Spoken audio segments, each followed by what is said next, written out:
Returning to Africa is every African's dream. It's born within us, it's home. When we leave Africa or we leave our villages for the city, it's not a question of, are we going to come back? That's a fact. We want to come back. It is within us. But there's so much that happens between the date of departure and actual return. So many years go by. It could be 50, 60, 70 years before it actually happens. And those things that happen could actually make returning home an illusion. Welcome to the Summon, the African Summon, where we connect you to Africa and African culture.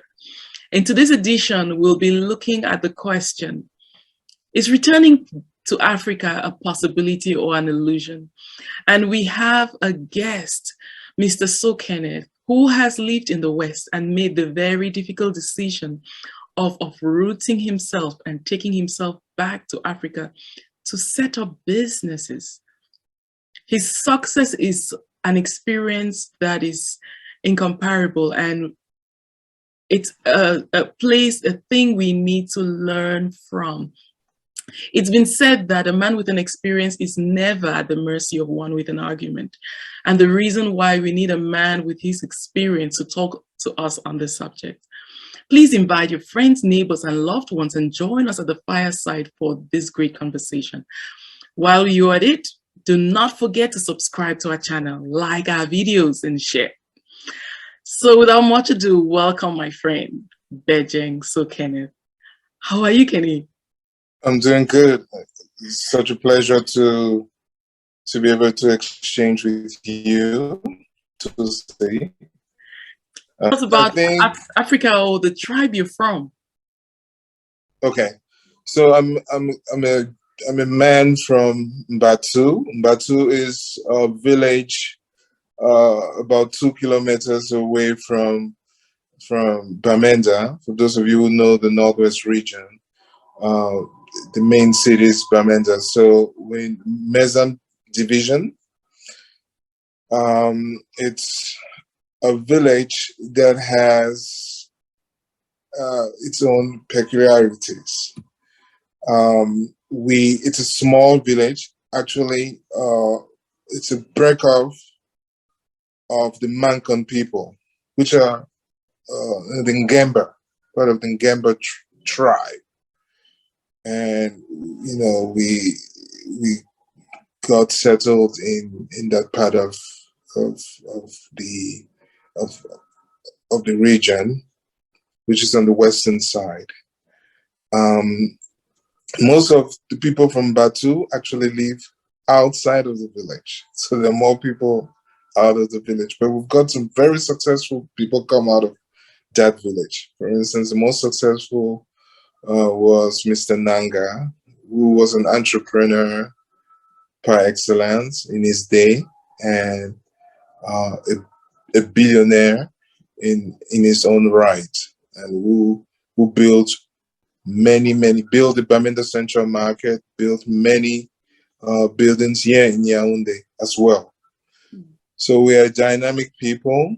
Of course, we won't talk about the Ngemba tribe without talking about the foods, achu, njama, you know, and you know, the yellow soup. We also have the black soup. Yeah, well, but for a couple of years now, I haven't been able to go back home due to the hardship and the strife that's going on out there now. But it's a place that is dear to my heart, and the next opportunity I'd love to go and rekindle with my people. We pray so. We pray so. So onto our subject. How important is it for people of African descent to actually consider returning to Africa? So see, this is a question we've looked at as a business as well as on a personal level, and we've tried to benchmark what has happened in other cultures. Say, for instance, the Jews. The Jews consider Israel as their home. The Chinese, even if they were born in Los Angeles or New York, consider China as their home. So too do Indians, irrespective of where they are. They always look back at the subcontinent as where they're coming from. You know, but Africans in most cases do not look at Africa as where they're from, because the way Africa is being portrayed in the media, and the lack of education as to what Africa is all about. So, Africa, before Africa takes the next big leap and gets into a modern way of doing things, I think the African diaspora has a big say doing this, and to be able to help and develop Africa as well, not only in terms of financing, the technical know-how as well.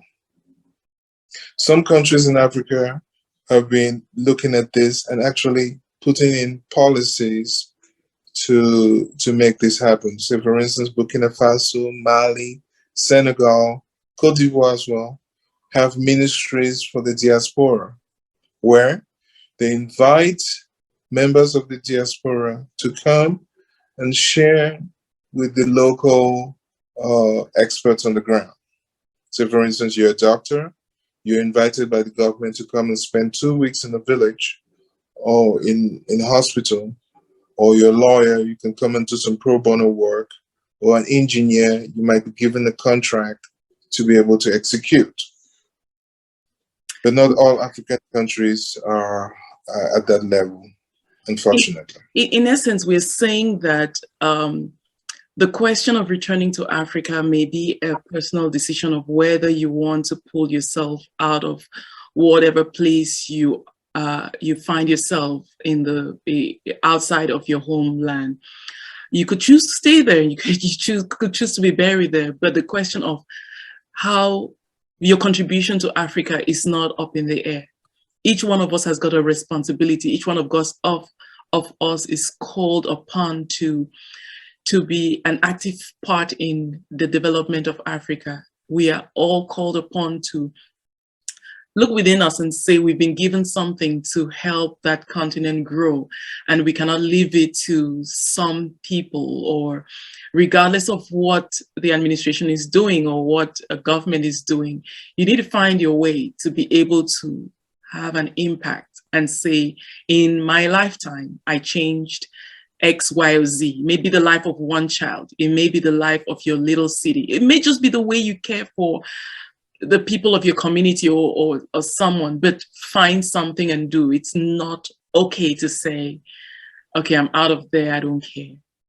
Did I get you right? Yes, absolutely. It's incumbent on us to contribute in our own small or large way to be able to impact Africa's present and future.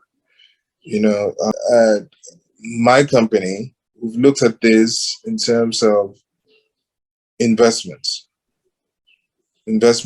coming in to companies based here, because that's one of the key difficulties that are being faced by entrepreneurs out here in Africa. Lack of access to the right kind of funding for them to be able to scale up their activities. You know, you just mentioned your company, and I want to just use this opportunity to ask you about yourself. Tell us a little bit about your story, which would help us understand. It kind of use it as a foundation for the rest of what we'll be discussing. Just tell us a little bit about your journey out of Africa, your journey back, just and the things you've been doing since you got back, how the challenges, and it doesn't have to be so detailed, but enough for us to understand the journey. Right. So after my studies in the US, I actually went to California State University, which I love the place. I got to learn about the businesses out there, why California actually could come up with a Google or an eBay or an Apple, huge companies. Why would they come from California? We did this in school, and I said, look, some of these things could be done from Africa as well. So when I got back, I said, okay, setting up shop, the only place I knew basically was Bamenda. So I had to go back, went back to Bamenda, opened shop, and set up a management consultancy called So Consulting Group. So basically, I would go to businesses and tell them, look, you could do business in another way. You could have a business plan or a restructuring plan that you could execute, and we would help you put a business plan in place for you to be able to have clear objectives. And if you need, to look for partnerships or the right kind of funding, we would help you get there. So one of the first contracts we had was with the Cameroonian Postal Service. Incidentally, then it was run by a Canadian firm. So we came up with a plan to be able to deliver mails on time. In the West, this goes without saying, but out here, posting, it's a miracle. it's a miracle if it gets there.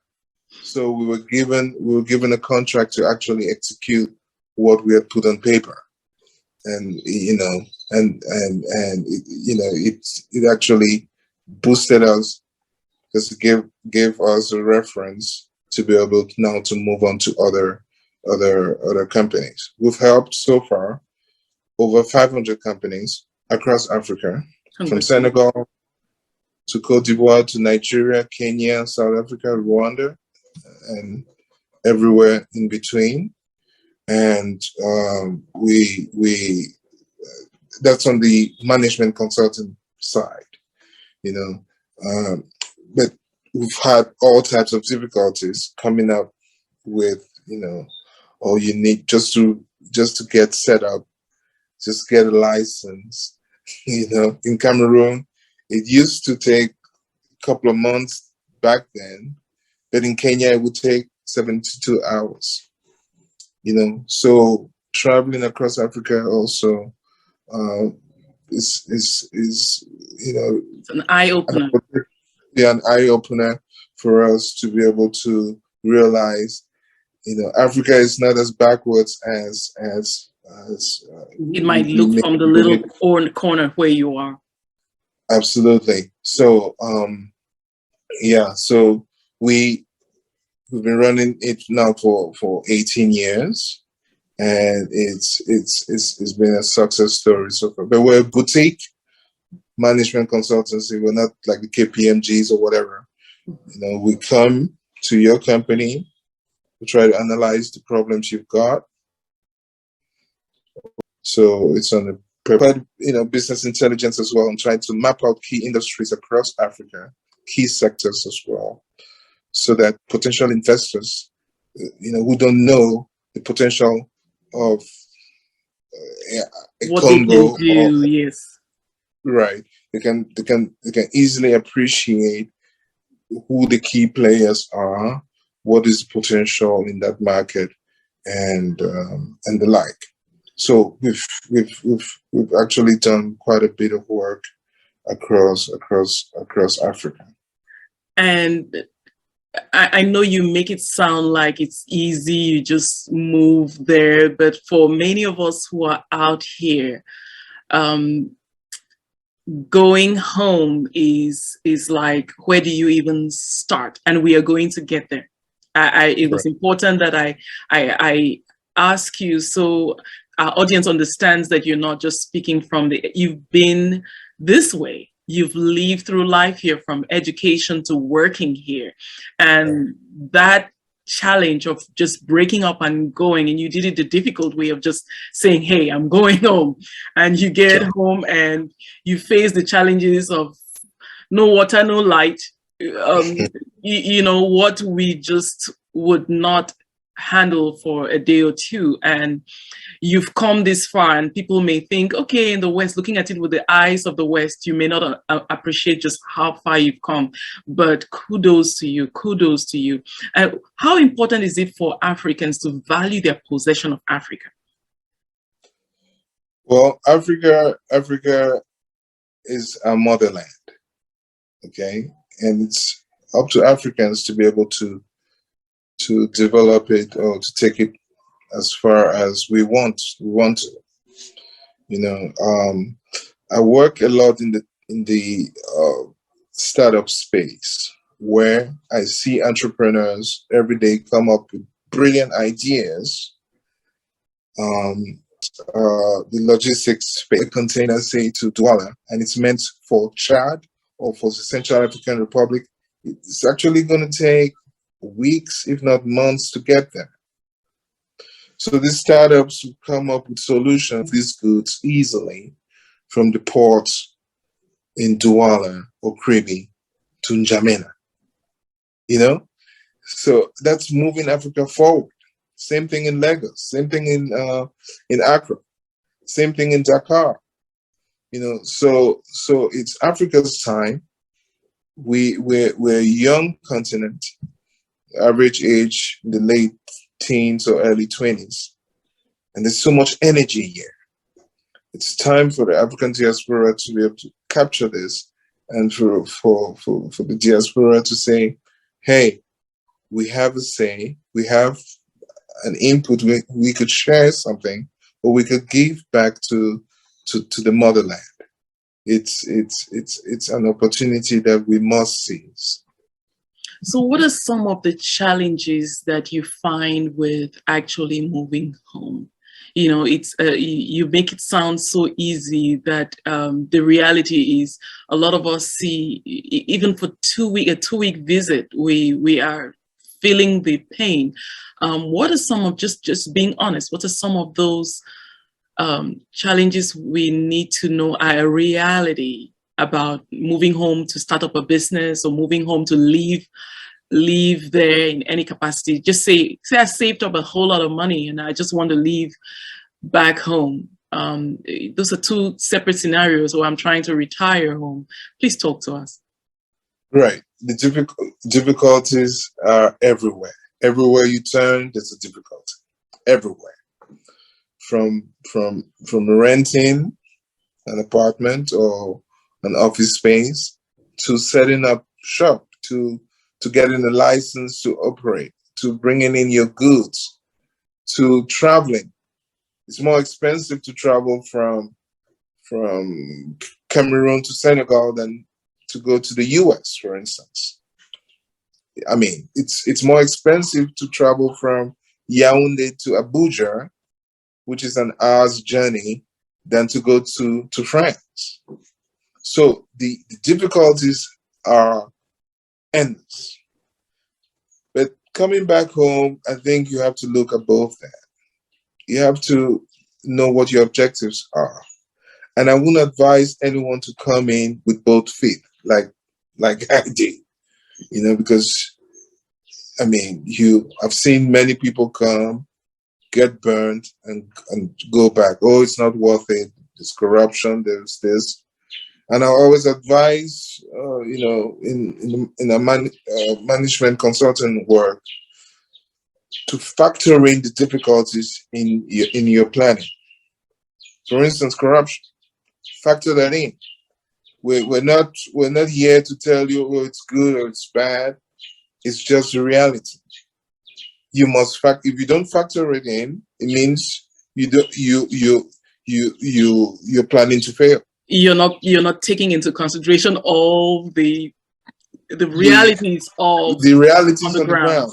Yes, you need to factor it, and all of these things have a cost. When I came back, there was no internet in homes, for instance. I had to go, to internet cafes or work some of the time in a cafe. And after a year, I had to pull in internet to the office. But now it's internet on every phone, you know. So Africa is moving forward as well. But if you're bogged down in the difficulties, I'm telling you, you won't move an inch. It's just the reality. But you have to look above that. Same thing in the US. I mean, the difficulties are out there as well, you know. But yeah, the difficulties are financial, cultural, political, everything. Really. But in other countries, say for instance, the Anglophone countries in Africa, it's the realities are different, more dynamic. There's systems already put in place that you could easily navigate and actually feel at home. But Francophone countries, uh, you know, have got quite a ways to get there. But they're very successful people here who've never moved out of Africa. Why not us? Why not us coming back? I was just thinking as you spoke about the challenges that people face when they move from Africa to the West. Sometimes we fail to realize that those are challenges that we overcame. And so we really have experience at adapting to new environments, which we could just borrow from. We are the people who should be able to move successfully because we know what it was like to move to a place where we knew absolutely no one. All you probably had was a visa. You knew no neighbor, you knew nobody, and you walked through and came here and were able to sleep on the floor. You were able to eat McDonald's if you could even afford it, or just Gary, and made it for months. You slept on someone's couch, you found yourself, you went through these challenges, you learned to adapt to a new culture. Remember, just, back home in Africa, looking at somebody in authority or someone older is considered rude if you stare at them in their eye. Right. Here, if you do not look at someone in their eye, you are considered to be pretending, you're considered to be hiding the truth, you're considered to be shy, not realizing that where you come from, that's a form of respect. You're being respectful when you don't look at someone in their eye. So you over the years, you learn, after not looking at people in their eyes and missing so many job opportunities and promotions, now you brace yourself and learn how to do it. You now start finding your ground and your feet, and then you wake up and you say you want to go home. You now come with your newfound courage and confidence, and you're looking at people at home in their eyes and they're like, how rude. What a rude person. And then you have to unlearn all these things you have learned in another culture, or you're trying to tell them that, no, that's the right way to do it. And so you find these two cultures fighting within you, where you have struggled to learn how to adapt to this new culture. And you've come back and you're being told those things are not welcome here. They are rude. How can I give such a job to such a rude lady? They now bypass you for being rude, and you have to start unlearning the things you've learned. And so on the cultural level, it is crazy different. Absolutely. I, for instance, left Bamenda straight to Los Angeles in California.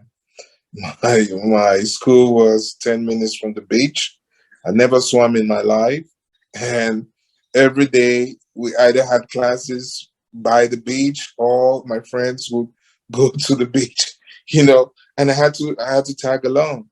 And just to fit in. But those were the opportunities I had to make to be able to adapt and get to know my new environment and get to be accepted as well. Who's this student that never wants to go to the beach, for instance? And when you come back, it's a humbling experience. You must be humble. You must, understand it, because the Africa you left is not the same you would find when you come back. It's not. You have to understand and get the nuances and try to understand what people are all about, especially if you want to do business. Because as they say, the customer is king, and your customers are going to be Africans, once you left. So you need to adapt and you need to tailor your products or services to fit your new realities, to be able to stay in business. If you come and you try to impose, it won't work. It just will not work. It is easy to think that when you leave, and depending on what age you leave, you may leave young. And the society is not asking a lot of kids. You're in your formative years, you're going to school, your parents in Africa are generally taking care of everything. They're paying your tuition, they're paying for everything for you. You just need to go to school and learn. But society isn't asking you to take on a lot of responsibility. Maybe if you didn't have a parent, you may have been cooking for your siblings, those are taking care of the house, cleaning up. That's natural. You're expected to do those things. Now you grow, you pass 20, 30 years overseas or wherever you are, and you have matured. You're now in adulthood, and society expects you to know culture. Their responsibilities, you are expected to be able to know how to be a member of society and an active member, taking part in decision making, taking part in being a good representative where the younger generation can learn from you. Be able to give counsel, to be able to make decisions. If someone dies, they're looking up to you to be able to effectively handle those meetings. If there's marriage, or the titles we give out, you're the chop chair. They expect you to know these things, but you've been away from home for so long, and you're coming back at an age where you are expected to know, but you've not been there. Right. And there was no one teaching you. You were involved in school. You were involved in going to the beach, like you were. You were involved in going to the activities of a different society, and you're going back to your people who have a different social network, a different cultural network, where business is taking place formally and informally. People are meeting, the judges are meeting where the judges meet, and they are gathering themselves. The lawyers are meeting, the physicians are meeting, and the business people are meeting. And when you come in, they expect you to fit in this milieu. And if you've been out of the country and completely out, you don't listen to the news, you don't care to know who's the new fund, how were decisions made. For 30, 40, 50 years, you did not care. Right. But you believed it was home and you're going to come back. So, my word to those of us willing to come back is to take it. It has to be a gradual process. Say for instance, you take a couple of weeks, come, on your vacation, maybe you come and you get to meet with old friends, and they will tell you what the realities are. And you get to, socialize with people. And maybe next year you do a month, okay? And the other year you come set up something, I don't know. Not everyone can do business, but if you want to, if you're looking at doing, setting up a business out here, you need to know what the regulations are, what it would take to, how much it would take to open up a business or whatever sector you're interested in. You need to read, the policies here, and yeah, or get partners or a lawyer to be able to assist you to go through all the paperwork. It's really a re-education when you're coming back. In my case, I was lucky enough, just an anecdote, sitting in my office, and a colonel in the Cameroonian army walked in, and he was impressed and told me, "Look, this is the right time for you to come back, because you still have energy to do whatever you want to do, because he studied in France and he came back and joined the army." So he said, "Look, I've got my friends who are in the 60s or about to turn 60, and they're trying to come back, but they don't know what to do. They don't want to just come and sit around here. So this is a time for us, I think, to be able to see some opportunities and to come in." I've actually tried to pull in a couple of my mates who are looking at investment opportunities across Africa. So what we do is we do the due diligence locally for companies looking for investments, and now we make, we set up Zoom meetings or whatever, so that the CEOs or the management gets to pitch to the fund that we've created in North Carolina, and then we invest in the company or companies. So, and that's giving back as well.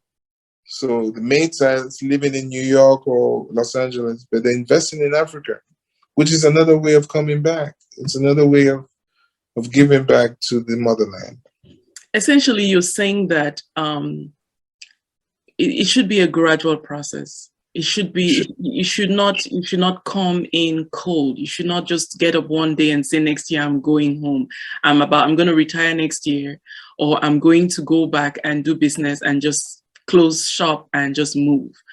Have a plan. Everybody who is, in your heart, you can look within yourself and know that this is work. You came out here to work. You came out here to do this. Connect with people. Keep in touch. If most of your friends are out of the country, you can make more friends. Go home, sure. Be friendly, and people are friendly to those who are friendly. Go home, buy land. Right. Build. You're not going to live in space. Right. Find out how much it costs. Make a plan. If you're earning, save something and say, this is for your investment. I have an account, which is just money I'm putting away for my land project, money I'm putting away from my house. And one day, start somewhere. Put a fence, and then build a house. If you want to do a business, same thing. Put money aside. Don't say, when I have $1 million, that day is not going to come. It's a gradual thing. And when you start doing that, then you find yourself so connected that the transition to going home is a possibility. You now have an option of going home. You now have an option of staying here. And when you're so much in touch with what's going home, you're in touch with the events home, you're in touch with the events at your work, your new home. And you can make a choice that I will retire, or I will go home, and I prefer to start my own business home and pick up this business which has started and run it myself. So that if you choose against that, then it's based on your options, not based on, no, I don't want to go back to Africa because it's this, when you don't even have the option to do that, But do people really leave Africa and say they don't want to come home?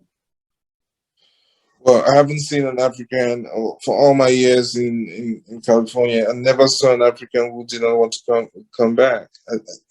I mean, guys who went there in the 50s or 60s always dreamt of coming back to Nigeria or Ghana or to Cameroon. I never met someone who did not want to go back to go home. Now, and you've been traveling. What kind of trends are you seeing? right. So, please finish what you were saying. I apologize. Right. So the difficulty is actually setting up, like you said, putting together a plan to come back. You know, when you've been gone for 40 years, coming back is almost an impossibility if you don't have a plan to actually execute and set up shop here. You know, when I came back, talking about trends, there wasn't that influx of Africans coming back. But in the last 5 to 10 years, I'll tell you, Ghanaians are coming back. They even organized a couple of years ago the year of the return. True. Yeah, and Nigerians, South Africans, Zimbabweans, everyone is trying to, get back in. Kenyans are coming back in their numbers because of the opportunities here. And I think this is actually really the time for us to think about ways of coming back, rather than, as I always, tell my friends, private initiative is going to pull Africa out of, the difficulties we find ourselves in right now, rather than some government initiative, because if you look at the foreign direct investments that are coming in, just in the first quarter of this year, over $1 billion came in just in the startup space. Over $1 billion. Think about that. And these are small, fledgling businesses bringing in solutions to help the unbanked, or to help schools, to help farmers sell their products, and things like that. So why won't we be involved? We should be involved. And you could use the models that are being used by some entrepreneurs who've been trained in the US or in Europe.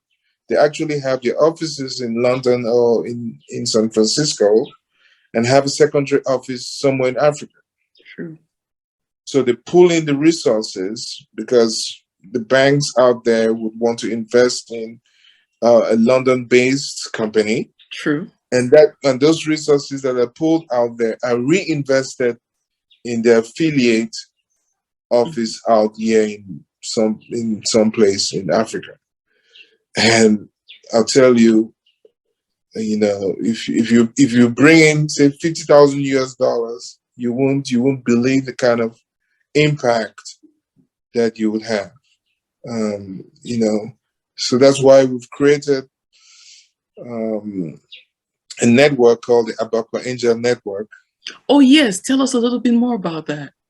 Right. So it's a network. It's a fund that is actually geared at investing in micro projects across the Northwest and Southwest region.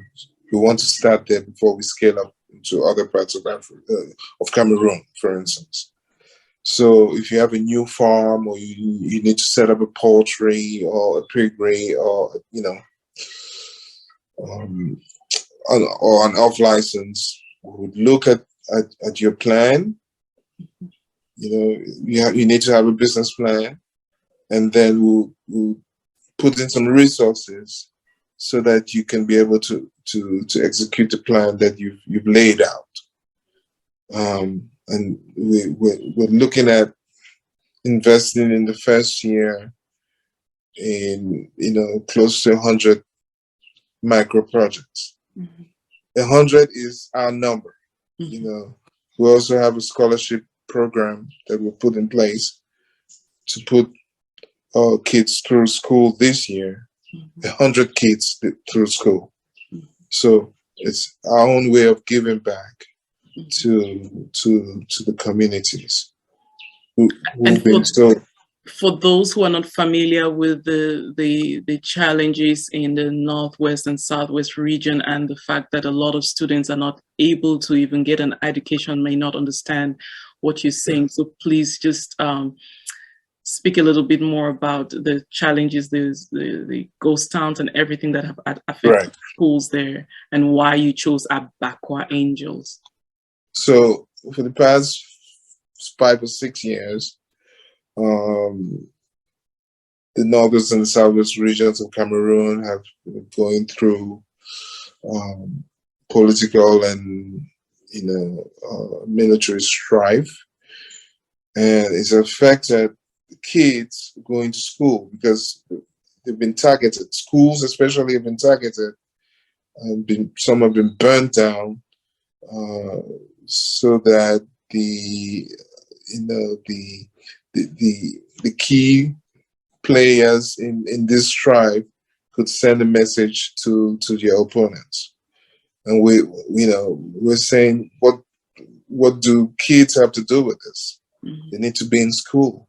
So we're sending kids to school. We will start with 100. Next year we might ramp up that number, depending on the resources. But we need to see kids back in school. And so I just want to tell our audience, those who might be wondering, how can they support kids in this region with support them with school fees or with educational material to be able to reach out to Abakwa Angels. That's a means by which we can help them connect their resources to the kids and help them in that light. Now, you were talking earlier about people going home, and it got me thinking about someone like Stevie Wonder, who has been able to trace his origin, and he's decided to relocate to Africa. And what touches me about a story like his and all the others, Oprah Winfrey and all the others who are tracing their ancestry, we use those big names, but they are representative of our sisters and brothers who, out of no fault of theirs, their ancestors found themselves in slavery, were pulled out from our land, and they're out there. But wherever you go, you're always going to be asked, where you're from. As much as you try to belong, you try to call yourself an African American or whatever, they're going to ask you where you're from. People have done this and have not belonged. And you know where you're born, where your parents are from, where your ancestors are from. It is just painful to not be able to see history for what it is, that others who you would say have a right to say they belong here are still not welcome. And you think for some strange reason, you who just got here is going to be welcome to say you want to stay here. And so you easily throw away your desire to connect with your people, to think about going home. You don't care. Let their story stand as a warning to you. Let history stand as a reality that what we're talking about it concerns you. It does. You should know that you're out there to work. You're out there to give the best of yourself. However, your people come from somewhere. Your ancestors are buried somewhere for a reason. You at the end, you're going to be gathered with your people and have a plan, no matter how small, even if you choose to live there, to say, let me take care. Let me, every year, commit yourself to to putting an amount and saying, let me invest back home. You know, find charities back home. When you were home, you may not have seen a charity do something, but there are people you know who are back home doing things. So connect yourself with these people on the grassroots and invest in those projects and see the results. You know, I'm just trying to use this as a way to challenge our people. We are the solution we've been looking for. We are those people. And, you know, do something and ask yourself, you're from Nigeria, you're from Kenya, you're from South Africa, you're from Egypt, Morocco, you're from Senegal, you're from Cameroon, Ethiopia. You're not given opportunities for no reason. You're given opportunities so that others may be blessed through you. So use them, just don't think about yourself. What big house can I get? What great car can I get next year? What are you doing? You grew up somewhere there was no pipe-borne water. Can you say that today there's still no pipe-borne water where you're from?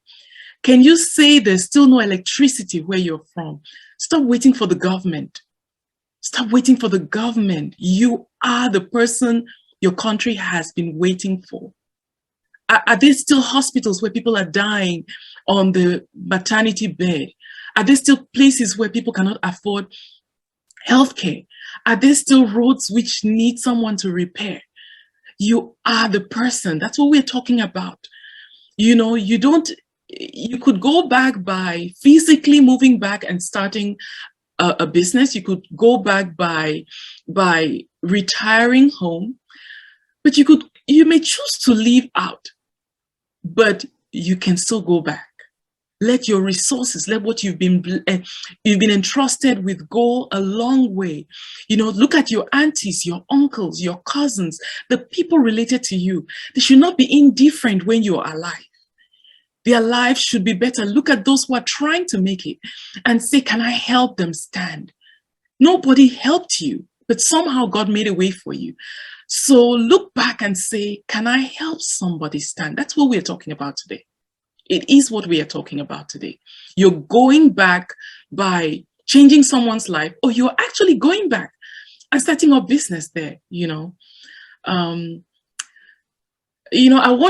important is it for Africans to actually treasure their possession of Africa? Well, I think it all boils down to the pride. What does Africa mean to us? That's the question. What is Africa to us? Is it a place that gives us shame? Is it a place where you say, oh, this is corrupt, or there are wars everywhere? Do you look at Africa as a place where you need to escape from? It depends on where you're seated in responding to this question, you know. Or do you look at Africa as a place of hope, of youth, of so much potential, where you can make many things happen? Being in the West is fantastic. It's good for yourself and maybe for your family. But how much impact can you have being out there? But being in Africa, I think you can move the needle much further and have so much impact with not as much as in the West. So, for instance, I said $50,000. If you come back with such an amount, or even less, you can do so much more. You can do so much to impact your community. You know, sometimes people fail to really understand the reality of moving overseas between the time of arrival and the time of actually considering a return. So much has happened, and I want to again just go back to your experience and borrow from there. Help us really understand. People are moving out, but they don't realize that between these two events, a lot is happening which really disconnects people from Africa. They're making decisions which they don't realize affect their return, or or make that return impossible. Please walk us. Just, I know it's not one story fits all, but just walk us through some of the things that happen between arrival and the possibility of now thinking I'm going home. Right. When you, for instance, I mean, on a personal level, when you get to the US, what do you get into? School. Yes. Say, I mean, or it even depends on. Right. You know, you get sucked into the financial space. Okay. Say, for instance, in the US, you can function without having, say, an account, or your papers, or a credit score, or you know, credit rating, or whatever it's called now. True. You know, you must have you know, the ability to be able to buy goods and services, you know, which is not necessarily the case here. Out here is mostly cash. So that's one key difference. For instance, when I got to school, you know, credit cards and credit lines were already opened up, and you get sucked in because you needed a fridge, you needed, you know, a table or a laptop to be able to study. And you would go to the store, and you're given one to pay in tranches, in installments. Not the case here, or very limitedly out here. So once you're sucked into that financial space, into that financial structure, getting out of that, it's very difficult. It's almost an impossibility, because I mean, even going to school, you taking student debt, student loans, and things like that. You want to buy a car, you take a car note, and you maybe you have a mortgage as well. So leaving all of that to come back is it's a major decision for you to make. But it's one that we must make.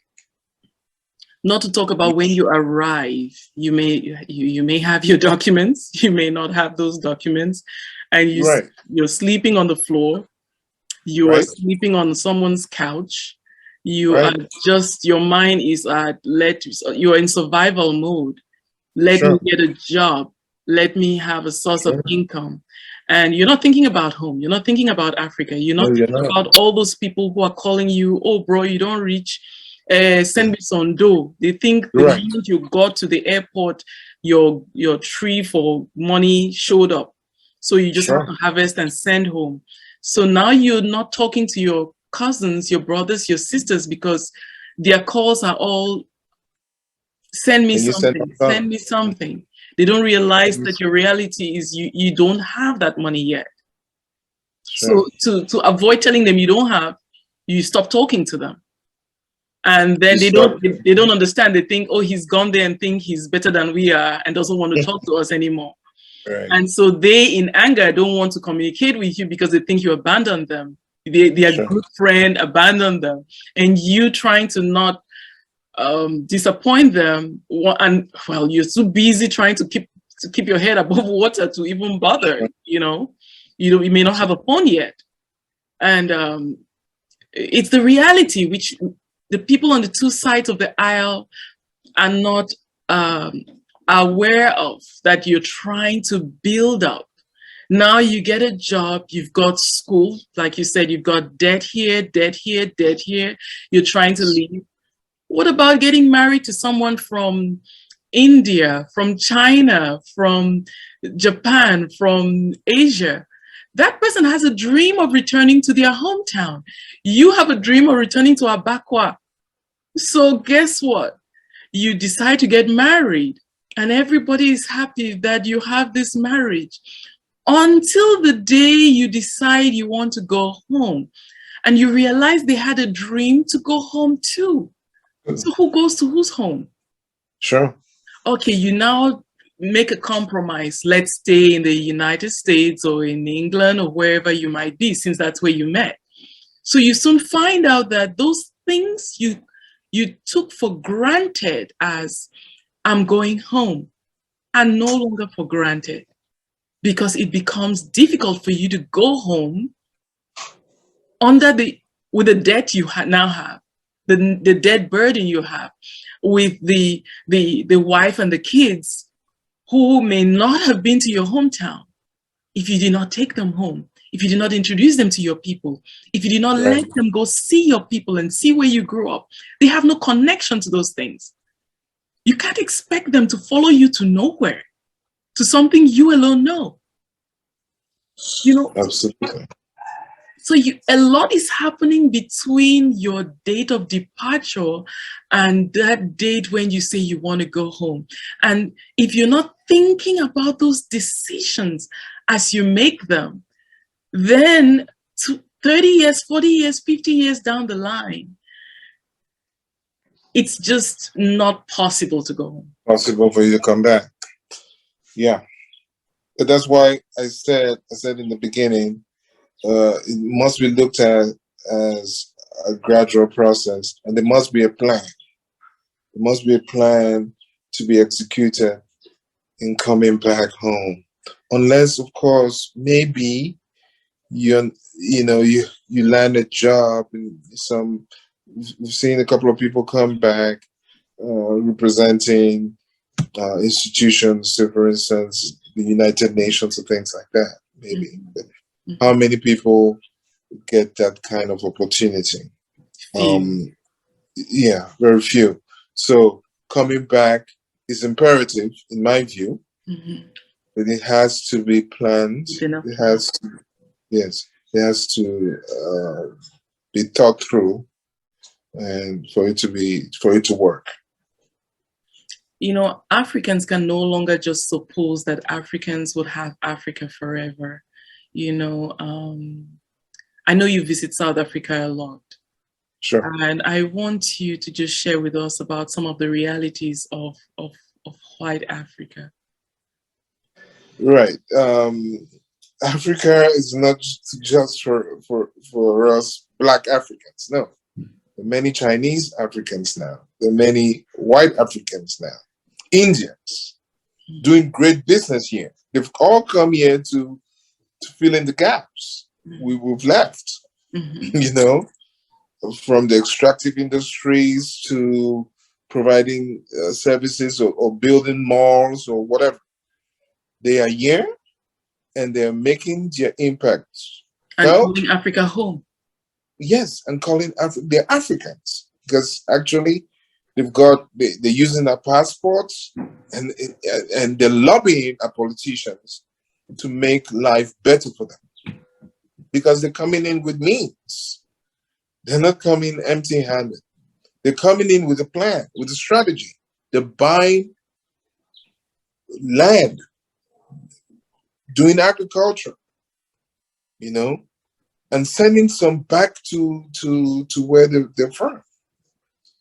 You know, so if the Chinese, the Indians, the Caucasians can look at Africa as a great potential, why not us? Why not us who've left to go maybe for greener pastures or to study? Why not us? We need to relook and to change our strategy or develop a strategy to have an impact here. It's on this very tough note that I would like us to close today. Thank you. There is a possibility of a white Africa. And it's an Africa that will not involve you who calls it home if you don't make the decisions that your ancestors asked you to make today. It is very real, and it's happening right before your eyes as you make the decisions as you make every decision you make. They have consequences. You're leaving a gap which is being filled, and your dream of returning home could be a possibility, but it will become an illusion if you do not make wise decisions. If you like this content, please subscribe to our channel, like our videos, and share. Thank you very much for tuning in. And until next time, I'm Manondo Akono saying thank you.